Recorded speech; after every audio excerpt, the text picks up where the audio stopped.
ગઈકાલે રાત્રે આશરે લગભગ 24:0ની આસપાસ દુખિયાના દરબાર રોડ પર એક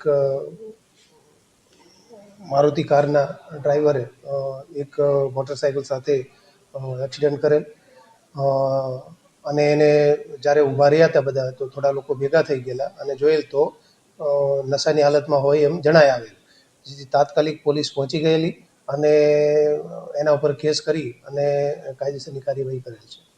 હા, ઉમરા બાજુથી એ આવતા હતા અને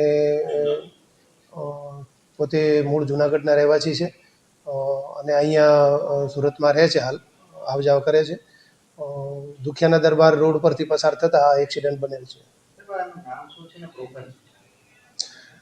નામ છે હિરેન હકાભાઈ બુહા, રહે જુનાગઢના છે અને તેઓ સોશિયલ મીડિયામાં ઇન્ફ્લુએન્સર તરીકે કામ કરે છે.